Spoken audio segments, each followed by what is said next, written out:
بسم اللہ الرحمن الرحیم. السلام علیکم ناظرین, آپ دیکھ رہے ہیں پروگرام بلال حیدر چٹھا کے ساتھ. ہم ایشوز پہ بات کریں اور ملک کے اندر اس ٹائم پہ اسموگ سے برے حالات ہو چکے ہیں اور پورے پنجاب کی عوام اس قدر سفر کر رہی ہے کہ شاید دنیا میں بیٹھے ملکوں کے اندر اندازہ نہیں کیا جا سکتا. شاید اسی ملک کے اندر بیٹھے دوسرے شہروں کے اندر بیٹھے ہوئے لوگ اندازہ نہیں کر سکتے. اس ویکنڈ پہ مجھے اسلام آباد جانے کا اتفاق ہوا اور وہاں جا کے جب میں نے لوگوں کو بتایا کہ لاہور میں کس طرح سے ہم جی رہے ہیں تو وہ اس بات کو سچ نہ سمجھ سکے اور کہتے ہیں کہ ہمیں ایسا لگتا ہے میڈیا پہ دیکھ کے کہ جیسے لاہور کے چند ایریاز کے اندر کچھ ایسے اوور کراؤڈڈ ایریاز ہیں جہاں پہ اسموگ بہت زیادہ ہوگی, باقی لاہور تو کلیئر ہوگا.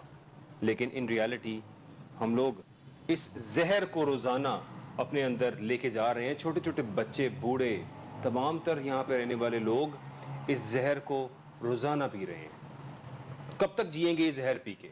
وہ اشرافیہ, وہ حکمران طبقہ جن کی ذمہ داری لگائی گئی تھی کہ شاید ہم آپ کو حکمران بنائیں گے, آپ کو یہ سب کچھ دیں گے, عہدے دیں گے تو آپ عوام کے لیے کوئی بہتری کریں گے, لیکن عوام ہمیشہ کی طرح بے وقوف. ایسے لوگ چنے گئے, ایسی وزیر اعلیٰ کو چنا گیا جس کو ڈاکٹر نے یہ کہا کہ یہاں پہ اسموگ بہت زیادہ ہے, آپ کی طبیعت خراب ہوگی, لہٰذا آپ جنیوا چلے جائیں, سوئٹزرلینڈ, چند دن وہاں جا کے قیام کریں اور آپ کی طبیعت خراب نہ ہو. پنجاب کے عوام مرتے ہیں تو مریں, آپ تو بچیں. یہ حالات ہیں یہاں پہ. دنیا کی کسی بھی اگر ویلفیئر کنٹری کی بات کی جائے, وہاں پہ اگر ایسی کوئی سچویشن ہو جائے تو بلیو می وہاں کے متعلقہ نمائندے جن کو لوگوں نے چوز کیا ہو, the people chosen, جو لوگ آنے والے لوگ ہیں جن کو عوام نے منتخب کیا ہو, وہ کبھی بھی وہ ملک چھوڑ کے نہیں جائیں گے. ان کے ساتھ مرنا پسند کریں گے اپنی ساکھ بچانے کے لیے. لیکن یہاں پہ نواز شریف صاحب پہنچ گئے, مریم صاحبہ پہنچ گئیں اور کہا گیا کہ ہم اپنے نجی بزنس کے سلسلے میں وہاں پہ جا رہے ہیں, جبکہ ان ریالٹیز اسموگ کے اندر جینا نہیں چاہتے, یہاں پہ اپنی طبیعت خراب نہیں کرنا چاہتے, لہٰذا بیماری کا بہانہ اور نہ جانے کیا کیا بہانے بنا کر جنیوا تشریف لے گئی مریم صاحبہ.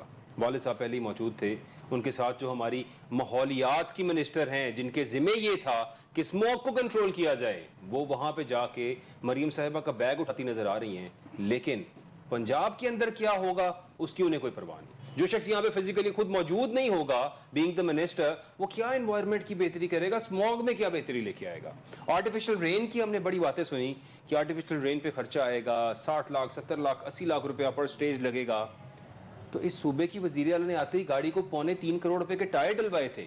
اگر وہ 3.25 کروڑ کے ٹائر اپنی گاڑی کو ڈلوا سکتی ہے تو پھر یہاں پہ آرٹیفیشل رین کا بندوبست بیفور ٹائم کرنا کتنا ضروری تھا, یا یہاں پہ عوام کو مرتے دیکھنا بڑا ضروری تھا کہ سوئٹزرلینڈ میں بیٹھیں اور دیکھیں یہاں کی عوام کیسے مر رہی ہے. چند روز قبل مریم صاحبہ فرما رہی تھی کہ میں صوبے کی ماں ہوں. یہ کیسی ماں ہے جو اپنے بچے چھوڑ کے باہر چلی گئی ہے, بچوں کو مرتا چھوڑ کے باہر چلی گئی ہے سوئٹزرلینڈ میں, تاکہ صاف ماحول کے اندر اور صاف ہوا میں اپنا کچھ چند دن گزار سکے وہاں پر. اس اسموگ میں ہم سب تو مر رہے ہیں, مر تو باقی اشرافیہ کے بچے بھی رہے ہیں, کیونکہ ہوا تو ایک جیسی لیں گے. اچھے اسکول میں بچے کو پڑھا سکتے ہیں, اچھی ایجوکیشن, کوالٹی آف لائف, اچھی گاڑی, اچھی زندگی دے سکتے ہیں, ہوا تو یہی دینی پڑے گی. یہاں پہ جو رہ رہے ہیں وہ امیر کا بچہ ہو یا غریب کا, ایک ساتھ یہ ہمارے AQIs کو اگر اندازہ لگایا جائے ناظرین, جو AQI ہے ایئر کوالٹی انڈیکس جس کو کہا جاتا ہے, اس میں بڑھنے والے پوائنٹس بتاتے ہیں کہ کتنے ملی گرام پر اسکوائر کلومیٹر کے حساب سے امپیورٹیز ہیں ہوا میں جو آپ لے رہے ہیں. کین یو امیجن, دنیا کے ایسے ممالک ہیں جہاں پہ 18 16 10 تک یہ AQI رہتا ہے, یعنی امپیورٹیز اتنی لو ہیں کہ ان کا جو میٹر ہے دیٹ کالز اٹ کہ 10 12 11 8 یہاں تک رہنے والے AQIs. اور ہمارے ملک کے اندر لاہور میں ہم نے دیکھا وی کراسڈ 1100 ملی گرام پر اسکوائر کلومیٹر کی یہ امپیور ہوا لینے والی ہم یہ قوم ہے جس کا اندازہ نہیں لگایا جا سکتا کہ کیسے یہ لوگ جی رہے ہیں یہاں پہ, اور کسی کو کوئی پرواہ نہیں ہے, کسی کو کوئی پرواہ نہیں. دیر از نو ایڈمنسٹریشن. یہ ایڈمنسٹریشن کا کمپلیٹ فیلئر ہے. اس کے لیے بہت سی پریکاشنز لی جا سکتی تھی, بہت سے ارینجمنٹس کیے جا سکتے تھے اگر کرنے ہوتے تو. لیکن یہاں پہ حکمرانوں نے کہا let's go to Switzerland, leave the people dying here. شاید یہی ہو رہا ہے یہاں پہ. اس پہ بات کرتے ہیں. اسٹوڈیوز مجھے جوائن کر رہے ہیں عبد الرحمان صاحب, thank you for being here sir. Colonel retire Abdul Basit صاحب بھی ہمیں جوائن کر رہے ہیں, بہت شکریہ جوائن کرنے کا. سر, آج کے شو میں میں نے اپنی تکلیف سے آغاز کیا ہے, بیکاز میں سفر کر رہا ہوں, میری فیملی سفر کر رہی ہے, میرے تمام تر لوگ, اور یہ پورا شہر اور پورے پنجاب کے عوام سفر کر رہے ہیں. اور یہاں پہ ہمارے حکمران آرام سے باہر تشریف لے گئے ہیں, جبکہ ویلفیئر کنٹری سے آنے والے چند لوگوں سے جب میں نے سوال کیا اور ان سے پوچھا, آئرلینڈ سے میرا ایک دوست آیا تو میں نے اس سے پوچھا کہ اگر آپ کے شہر کے اندر اسموگ آ جائے اور آپ کا متعلقہ چیف منسٹر آپ کا ملک چھوڑ کے چھٹیوں پہ یا چند دن کے لیے اپنے علاج کے بہانے کہیں چلے جائیں, کیا آپ الاؤ کریں گے؟ تو انہوں نے کہا کہ اگر ایسی حرکت کرنے والی وہ چیف منسٹر ہو تو بلیو کریں ہمارے ملک میں دوبارہ وہ سیاسی جماعت کبھی آ ہی نہیں سکتی, اور شاید ایک ہفتہ بھی نہ گزار پائے وہ سٹنگ گورنمنٹ اس ملک کے اندر. عبد الرحمان صاحب, اسٹارٹنگ فرام یو سر. جی سب سے پہلی بات چٹا صاحب یہ ہے کہ جو بیسک چیز ہے ماحول کے لیے, ہماری بارش کے لیے, ہوا کے لیے, یہ سب کی ساری ڈیپینڈ کرتی ہے ہمارے درخت کے اوپر, ہمارے پودے کے اوپر. اب آج سے تقریباً کوئی 30 یا 25-30 سال پہلے آپ جدھر بھی جاتے تھے, کسی روڈ کے اوپر جاتے تھے, کسی نہر کے اوپر جاتے تھے, اس کے اطراف پہ درخت لگے ہوئے تھے بہت بہت بڑے بڑے. اب آپ دیکھیں کہ کہیں پہ بھی کوئی درخت آپ کو نظر نہیں آتا. جو سڑکیں ہیں ان کے درخت کاٹے جا رہے ہیں, جو آپ کا جو نہریں ہیں, جو ان کے گرد جو زمینیں پڑی ہوئی ہوتی ہیں, ادھر کوئی درخت آپ کو نظر نہیں آتا. اس کے بعد اب جو چیز دیکھنے والی ہے وہ بیسیکلی یہ ہے کہ یہ ساری چیزیں جتنی بھی آپ کے پاس یعنی جو اس کی وجہ سے بن رہی ہیں وہ ساری کی ساری ہماری ان درختوں کی وجہ سے ہو رہی ہیں. ہماری جو ایئر ہے اس کے اندر اتنی زیادہ اثرات ہیں اس کے, ہماری جو بارشیں ہیں ان کے اوپر اثرات ہیں, اس کے بعد ہماری جو زمین ہے اس کے اوپر اثرات ہیں, اور وہ جو اثرات ہیں وہ صرف اور صرف ہمارے جو درخت نہ ہونے کی وجہ سے ہیں. اب درخت نہ ہونے کی وجہ سے کتنے مسائل ہیں. ہماری ایئر کا مسئلہ ہے, ہمارے پانی کا مسئلہ ہے, اس کے بعد جو ہمارا ہے, اس کے بعد ہماری زمین کا مسئلہ ہے. یہ ساری کی ساری پریشانیاں جو ہیں وہ صرف اور صرف ایک وجہ سے ہیں, اور وہ ہے ہمارے ادھر درخت کی کمی کی وجہ سے. آج سے 25 سال پہلے جتنے درخت تھے وہ سارے کے سارے لوگوں نے تھوڑے کام کے لیے, تھوڑے فائدے کے لیے کاٹ کے, ان بزنس مینوں نے, سیاستدانوں کی اوپر, ان کے اوپر یہ ساری اوپر بیٹھے ہوئے ہوتے ہیں, تو وہ سارے کے سارے درخت کاٹ کے تو انہوں نے وہ جو شارٹ ٹرم ہے فائدے کی وہ لے کے آج ہمیں اس پوزیشن پہ لے آئے ہیں کہ جدھر سے ہم جو ہے وہ اب واپس جانا بہت مشکل ہو گیا. اگر آج سے بھی شروع کریں تو آج سے تقریباً 20 سال 10 سے 20 سال کے عرصہ ہمیں چاہیے کہ ہم ایک چھوٹے درخت کو اگا کے بڑا کر کے, اور یہ جو ہماری سچویشن بنی ہوئی ہے اس کو ختم کرنے کے لیے ہمیں کم از کم آج ہم کام شروع کریں اس کے اوپر, اور سیریس نیچر کا کام شروع کریں. ایسے نہیں کہ صرف بات کر دی جی ہم نے یہ شروع کر دیا ہے, ہم نے آگے کام شروع کر دیا ہے, لیکن اس کے اوپر سیریس نیچر کا کام شروع کریں. اور کرنے کے بعد آج سے تقریباً آپ یہ یاد رکھیں, تقریباً آپ 15 سے 20 سال آپ کو لگیں گے آپ اس کو قابو پانے کے لیے. آپ کے لیے کیا یہ سمجھتے ہیں کہ پوری دنیا کے اندر, پوری دنیا میں آپ کا جو لاہور ہے, یہ آپ کی ایئر جو ہے وہ سب سے اس کے اندر یہ سب سے زیادہ, اب اس سے بڑی شرم والی کوئی بات ہے؟ آپ دیکھیں جو ہمارے وزیر اعلیٰ صاحبہ ہیں وہ آج ہی جناب انہوں نے دیکھا کہ ادھر مسئلہ بنا ہوا ہے, وہ جناب وہ چلی گئی ہیں. اب یہ لوارث چھوڑنے والی باتیں ہیں.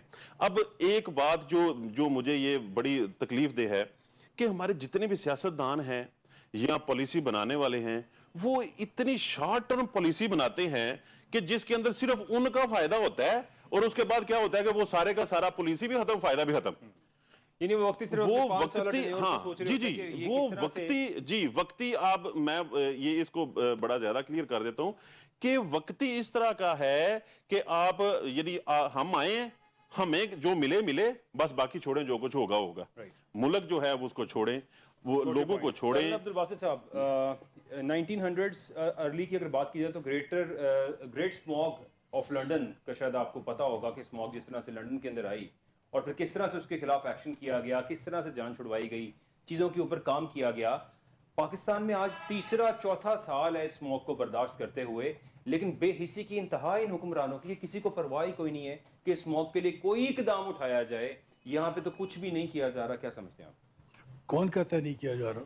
سر بہت کچھ کیا جا رہا ہے. اس گورنمنٹ نے جو ہے وہ اناؤنس کیا ہے کہ تمام شاپنگ مالز جو ہیں وہ ایئر فلٹریشن پلانٹس لگائیں,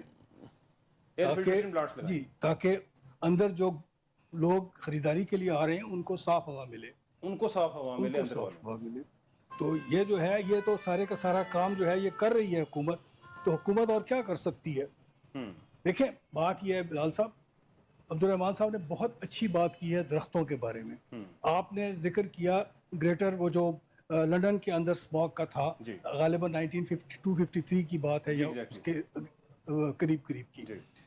اس وقت جو ہے وہ سب سے آسان کیا آپ کے پاس ہے حل جس سے کہ آپ اسموگ کو روک سکتے ہیں؟ درخت تو اگنے میں بہت وقت لگے گا. اگر آپ کسی اچھے ہارٹیکلچرسٹ سے یا جو اس چیز کو جانتا ہے اسے پوچھیں تو ایک آپ کو میں مثال دیتا ہوں کہ ایک ڈیوس روڈ کو نہر کے ساتھ ملانے والی سندر داس روڈ ہے جو کہ ایچسن کالج کی ایک دیوار بھی اس کے ساتھ ہے. آج سے کوئی 25-30 سال پہلے وہ ساری کے ساری جو ہے اس کے اوپر جو ہے یہ بانس لگا ہوا تھا. بانس جو ہے یہ سب سے زیادہ ہوا میں پیورش آکسیجن اور وہ جو کاربن ڈائی آکسائڈ کو کر کے نکالنے والا ہے, اور یہ بہت تیزی سے بڑھنے والا بھی ہے, لیکن اس کے لیے بھی ول اور ایک پروفیٹیبل کراپ بھی ہے, لیکن اس کے لیے ول کی ضرورت ہے. ہم لوگوں نے تو اپنی ٹائپ کی خوبصورتیوں کے لیے مختلف ٹائپ کی ڈیٹس یا پام پلانٹس ٹائپ کی چیزوں کے لیے اس قسم کی جتنی بھی اچھی چیزیں تھیں ان کو ہم نے ختم کر دیا ہوا ہے. تو اب ضرورت اس وقت یہ ہے کہ ایسے پلانٹس جو کہ واقعی ہی ایئر پیوریفائر ہیں ان کو فروغ دیا جائے اور ان کو ہنگامی بنیادوں پر جو ہے وہ پلانٹ کرنے کی کوشش کی جائے. اگر ایسا ہو جاتا ہے تو یس 2 سال 3 سال ضرور لگیں گے. اس کے ساتھ ساتھ جو زیادہ ضرورت جس چیز کی ہے وہ ہے ہماری جو ٹرانسپورٹ ہے اس کو کنٹرول کرنے کی. ہمارا جو محکمہ ہے فٹنس دینے والا وہاں پر تو گاڑی شاید لے جانے کی بھی ضرورت نہیں ہوتی اگر آپ کے پراپر لنکس ہیں. آپ کو گھر بیٹھے ہی اس کی رشوت پہ کام ہوتا ہے. ہاں جی, فٹنس جو ہے وہ ہر چیز مل جاتی ہے, اور گاڑیاں اس طریقے کے اوپر دھواں دے رہی ہوتی ہیں. اور سوری ٹو سے سب سے زیادہ اس میں جو گلٹی ہیں کلپریٹ ہیں اس کام میں وہ سرکاری گاڑیاں ہیں.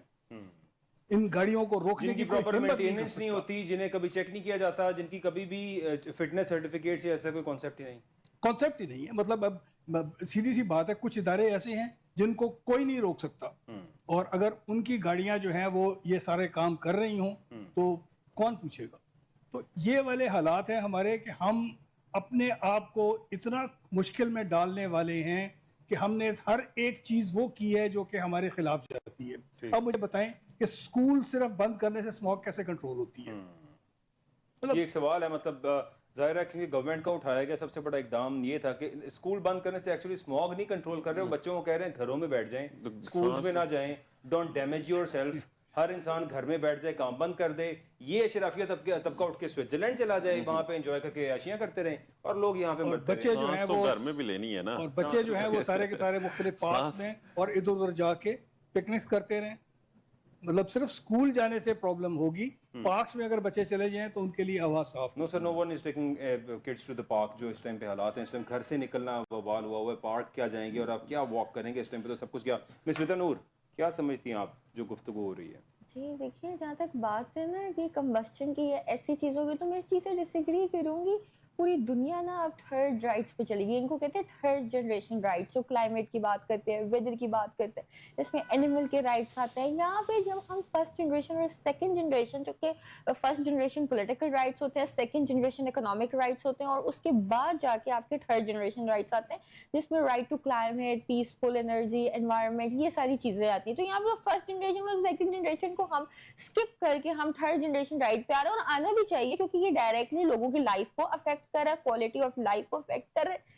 لیکن میرا تھوڑا سا ڈس ایگریمنٹ اس چیز سے کہ اگر ہم خالی کمبسچن کو دیکھیں نا, کہ اگر ہم دیکھیں کہ یہ گاڑیوں کی وجہ سے, ٹرانسپورٹیشن کی وجہ سے ہو رہی ہے فوگ, تو اس کی وجہ دیکھیں کہ اسموگ پھر وہ آل دی سیزنز رہنی چاہیے. اسپیشلی یہ اس سیزن میں آنا تھوڑا سا ڈینجرس ہے کہ یہ ویدر کنٹرول اور کلائمیٹ کنٹرول کی, اور اس میں جو سب سے مین فوکس ہے نا where are health department, where is climate department? آپ دیکھیں climate meteorology کا گئی ہوئی ہیں منسٹر صاحبہ، جی مریم بالکل صاحبہ کا بیگ اٹھانا بہت ضروری ہے ان کے لیے. بالکل. تو وہ ہمارا میٹرولوجی ڈپارٹمنٹ کدھر ہے؟ سیکنڈلی بات آتی ہے ڈیفارسٹیشن کی. That is one of the most major cause. ٹھیک ہے.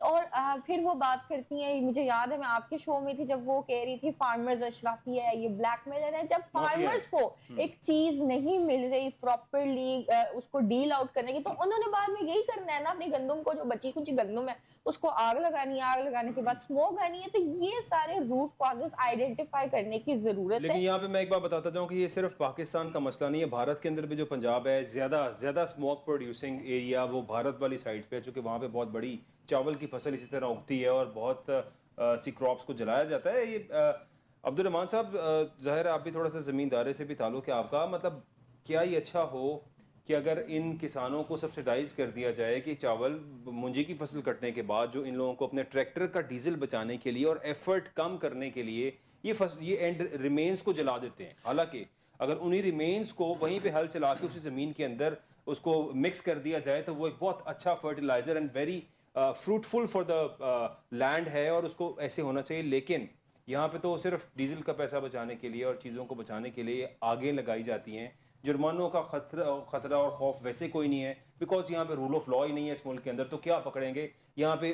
ان دی اینڈ پتہ چلتا ہے 40 لاکھ 50 لاکھ روپے جرمانہ کر دیا، لیکن اسموگ میں ہم نے پوری دنیا کو بیٹ کر دیا. اور جو امیجن نہیں کر سکتا AQI air quality index imagine نہیں کیا جا سکتا، ہم نے وہ حدیں بھی عبور کر دی ہیں. اس کے باوجود کسی کو کوئی پرواہ نہیں ہو رہی. کیا سمجھتے ہیں چٹھا صاحب؟ بات اصل میں یہ ہے کہ جو دنیا ایڈوانس ہوتی جا رہی ہے، مشینیں آ رہی ہیں، آگے چیزیں چل رہی ہیں. اب آج سے تقریباً کوئی 40 سال پہلے کی اگر بات کریں تو پر ایکڑ جو گندم آتی تھی وہ تقریباً کوئی 20 من 25 من آتی، 25-30 من اتنی میکسیمم. بالکل. اب کیا ہوا کہ کھادیں آ گئیں، ایڈوانس آ گیا، سسٹم آ گیا، ٹریکٹر آ گیا، مشینری آ گئی. اب اس سے لوگوں نے فائدہ لیا. اب وہ جو ہے وہ چلے گی تقریباً 40 پہ 45 من پہ 50 من پہ. ٹھیک ہو گیا. اب اس سے آگے جب چلیں گے تو یہ جو آپ بات کر رہے ہیں کہ جی یہ جو باقیات ہیں ان کو ٹھکانے لگانے کا، ان کا طریقہ کار یہ ہے کہ جب آپ کے پاس ٹریکٹر ہے تو آپ کے پاس اس لیول کی مشینری بھی ہونی چاہیے جس سے وہ ساری کی ساری باقیات کو ختم کیا جا سکے. اب جو حل ہے، جو ہم حل کرتے ہیں ٹریکٹر کے ساتھ، اب اس کے بس کی بات یہ نہیں ہے کہ وہ اس کو ختم کر سکے. اب جتنے جو یورپ ہے یا دوسرے ممالک ہیں، وہ سارے کے سارے ممالک کے اندر مشینری بھی اس لیول پہ ہے جس لیول پہ انہوں نے کام لینا ہوتا ہے. اس کی باقیات کو ختم کرنے کے لیے وہ مشینری بھی اس لیول کی چاہیے. بات سمجھ آ گئی؟ اب بات اصل میں یہ ہے کہ ہمارے پاس اس لیول کی مشینری نہیں ہے. ہم کیا کرتے ہیں، ہوتا کیا ہے کہ جب ہماری فصل اگتی ہے، فصل ہوتی ہے، اوپر سے ہم اٹھا لیتے ہیں، تو اٹھانے کے بعد گورنمنٹ ہمارے سے لیتی نہیں ہے. پچھلی یہ جو گندم گئی ہے، گندم کے اندر میری بات سنیں، گورنمنٹ نے ریٹ نکالا تقریباً 3900. ٹھیک ہے. اور انہوں نے مافیا کے ہاتھوں، یہ جو بزنس کرتے ہیں لوگ جو بلیک کرتے ہیں چیزوں کو، ان کے ہاتھوں ہماری جو گندم ہے وہ گئی 2200 2100. ان کو کہہ کہ جناب آپ ایسا کریں کہ کم از کم آپ ان کے اوپر چیک اینڈ بیلنس تو کر دیں، کہ وہ کم از کم یہ تو کریں. اب جب اس طرح کا کام، چٹھا صاحب میں وہ تو کچھ بھی کہہ سکتی ہیں نا جی، ان کو تو جو مافیا ہیں ان کو نظر نہیں آتے. اب جو بات میں کرنے کی کوشش کر رہا ہوں، اب جو ہے، اب جب یہ چیزیں ہو رہی ہیں، یہ سسٹم ہو رہا ہے کہ جو فارمر ہے اس کو اس کی مطلب نہیں مل رہا، تو اس نے پھر کیا کرنا ہے؟ اس نے پھر اپنی آسانی ڈھونڈنی ہے. اس کے پاس گورنمنٹ نے مشینیں پرووائڈ نہیں کی اس لیول کی جس لیول کے اوپر اس کو چاہیے مشینیں، جس لیول پہ آپ لوگ اپنے ملک کو چلانا چاہ رہے ہیں، اپنے ملک کو سسٹم کو لے کے چل رہے ہیں. اب اس لیول پہ آپ کے پاس مشینری نہیں ہوگی تو پھر آپ کیا کریں گے؟ آپ وہ دیکھیں گے کہ جو آپ کے پاس آسان کام ہے وہ کرنا شروع کر دیں گے. جب وہ آسان کام کریں گے تو وہ ملک کا لیے نقصان ہوگا. اب سب سے پہلی بات یہ ہے کہ آپ فارمر کو وہ ساری چیزیں پرووائڈ کریں جو اس کی ضرورت کی ہیں، اور پھر اس کی جو اس کی جو چیزیں مطلب گندم ہے، چاول ہے، کپاس ہے، وہ ساری چیزیں جب ہوتی ہیں تو جب آپ اس کا ریٹ نکالتے ہیں تو کم از کم آپ منرل واٹر پی کے تو وہ نہ کریں کہ جی آپ اس کو ڈیسائیڈ کر دیں کہ اس کا ریٹ یہ ہوگا. آپ کم از کم اس بندے کو بھی ساتھ بٹھائیں کہ جس نے اگائی ہوئی ہے اس کو. وہ جب بیٹھے گا تو وہ بتائے گا کہ یہ تکلیف اب ہوتا کیا ہے کہ جب آپ اس کی تکلیف کو دفع نہیں کریں گے، اس کی تکلیف کو آگے پیچھے نہیں کریں گے، تو پھر یہ ہوگا کہ وہ یہی کرے گا کہ جناب اپنی جان چھڑانے کے لیے وہ اس کے ویسٹ کو آگ لگائے گا. اس کے لیے کوئی فرق والی بات نہیں ہے، کوئی مسئلے والی بات نہیں ہے.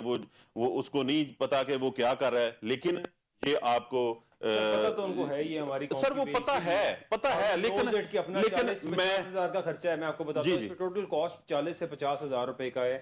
جو آپ کا ڈیزل کا، جی بالکل وہاں پہ آپ کا ٹریکٹر ڈرائیو کرنے والے لیبر کا خرچہ ہے، جی بالکل 40-50,000 وہ 50,000 بچایا جاتا ہے اور پوری عوام کو، پورے ایریا کو پولیوٹ کر دیا جاتا ہے جسٹ باقیات کو جلانے کے چکروں کے اندر. سر یہی ہوتا آ رہا ہے. جی جب تک آپ مشینری پرووائڈ نہیں کریں گے، گورنمنٹ کے اوپر ایکشن نہیں لے گی، گورنمنٹ وہ ساری چیزیں کریں گی. گورنمنٹ ایکشن نہیں لے گی. یہاں پہ گورنمنٹ کوئی ایکشن نہیں لے گی، خانہ پوری کی جاتی ہے. جی خانہ پوری کر دی. یہاں پہ پولیس والے گئے، 4 لوگوں کا چلان کر دیا، آگے لگی ہیں، جل رہا ہے سب کچھ، سب کو نظر آ رہا ہے. پوری ایڈمنسٹریشن ٹریول کرتی ہے اسی موٹر وے پہ جہاں پہ آگ لگی ہوتی ہے. they can do nothing about it. Colonel صاحب کیا سمجھتے ہیں سر بات جو ہے آپ نے بالکل درست کی ہے، لیکن سرکار بھی کیا کرے جب قانونی ملک میں کوئی بھی نہ ہو. آپ نے بات کی کہ جی یہاں پر جو ہے وہ اسٹبل برننگ اور سارا کچھ ہوتا ہے.